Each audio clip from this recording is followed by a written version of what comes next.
একটা সাধারণ প্রশ্ন, আর তাতেই তোলপাড়।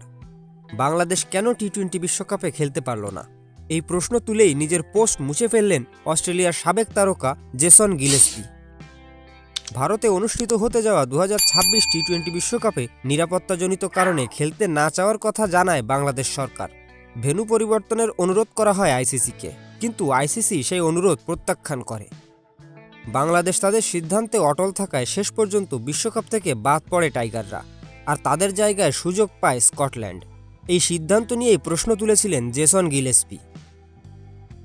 তিনি লেখেন, ভারত যখন পাকিস্তানে খেলতে অস্বীকার করেছিল তখন তাদের ম্যাচ অন্য দেশে আয়োজন করা হয়েছিল, তাহলে বাংলাদেশের ক্ষেত্রে ব্যতিক্রম কেন?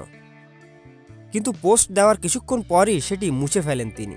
পরে এক্সে অন্য একটি পোস্টের মন্তব্যে গিলেস্পি জানান, একটি সাধারণ প্রশ্ন করায় তাকে অনেক গালাগালি শুনতে হয়েছিল, তাই তিনি পোস্টটি মুছে ফেলেছিলেন। শুধু গিলেস্পি নন, পাকিস্তানের সাবেক ক্রিকেটার শহীদ আফ্রিদি, মোহাম্মদ ইউনুস, রশিদ লতিফ সবারই একই প্রশ্ন, আইসিসির নীতিতে কি দ্বিমুখী আচরণ নেই? এমনকি ওয়ার্ল্ড ক্রিকেটার্স অ্যাসোসিয়েশনও বলেছে বাংলাদেশের অনুপস্থিতি ক্রিকেটের জন্য দুর্ভাগ্যজনক।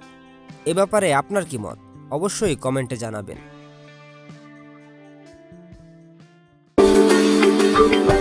Subscribe for more videos.